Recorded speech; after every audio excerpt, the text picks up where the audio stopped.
আল্লাহ বলে, কিরে ফেরেশতারা, ঘটনা কি? এত খাবার কেন? আল্লাহ রোজা রাখছে। কি চায়? আল্লাহ ক্ষমা চায়।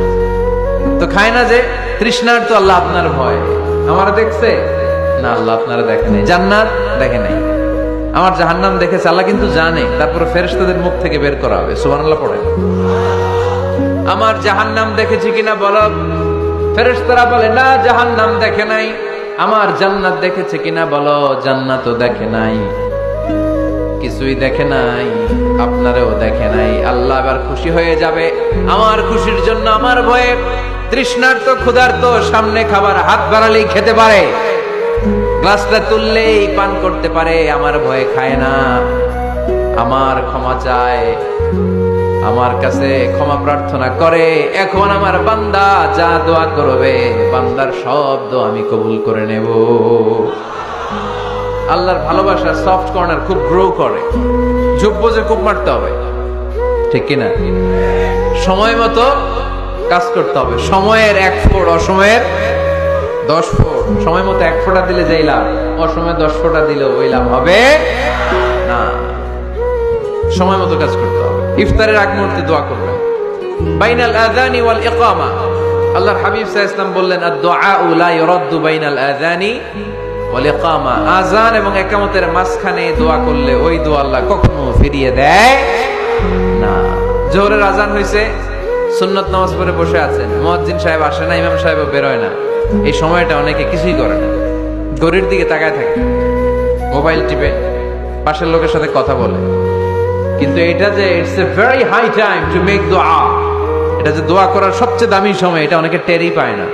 ইউসুফের খিলের ভাইয়েরা, আপনাদের মনে থাকবে তো, আযান ইকামতের মাঝখানে সময় পাইলে কি করবেন? লিস্ট করবেন কি কি লাগবে। আল্লাহ আমার টাকা লাগবে, আল্লাহ আমার পয়সা লাগবে, আল্লাহ আমার স্বাস্থ্য খারাপ সুস্থতা লাগবে, আল্লাহ আমার ছেলে নাই ছেলে লাগবে, আল্লাহ আমার মেয়ে নাই মেয়ে লাগবে, আল্লাহ আগামী ইলেকশনে আমি দাঁড়াইতে চাই, আমার তুমি চেয়ারম্যান বানাই দিও। এগুলো লিখবেন। পারবেন? কথা কয় না। পারবেন? পারবেন? সুপার শপে গেলে কি কমেন্ট পড়ছে নাকি আপনাদের দোয়া? হ্যাঁ, ও চেয়ারম্যান সাহেব আপনি? মাশাআল্লাহ মাশাআল্লাহ। তো এই যে এগুলো লিখবেন। সুপার শপে গেলে কিন্তু আমরা লিস্ট করি, চাল লাগবে, ডাল লাগবে, রসুন লাগবে, পেঁয়াজ লাগবে, করি না লিস্ট? দেখেন দুনিয়ার জন্য কত কনসাস আমরা, কত সচেতন, কিন্তু আল্লাহর কাছে কি চাওয়া লাগবে ওইটা নিয়ে টেনশন নাই। লিস্ট করবেন আর যাবেন। এরপর আল্লাহর হাবিব বললেন, দুবুরা সালাওয়াতিল মাকতুবা, প্রত্যেক ফরজ সালাতের পরে আমরা যে আল্লাহর কাছে দোয়া করি, ওই দোয়া কবুল করে কে? তাসবিহ পড়বেন আগে, এরপরে দোয়া। ওইটা আমাদের দেশে যেটা, ওইটা না। আসসালামু আলাইকুম রাহমাতুল্লাহ, আসসালামু আলাইকুম রাহমাতুল্লাহ, আল্লাহুম্মা আমিন ইয়া আরহামার রাহিমিন। আছে না এরকম একটা দোয়া? আল্লাহর হাবিব কিন্তু এরকম করতেন না, সাহাবারা করতেন না। ওনারা বসে বসে তাসবিহ পড়তেন লম্বা সময়। তাসবিহ পড়ে এরপরে দোয়া করেন, কবুল হবে। আয়াতুল কুরসি পড়বেন, কবুল করে নিবে কে?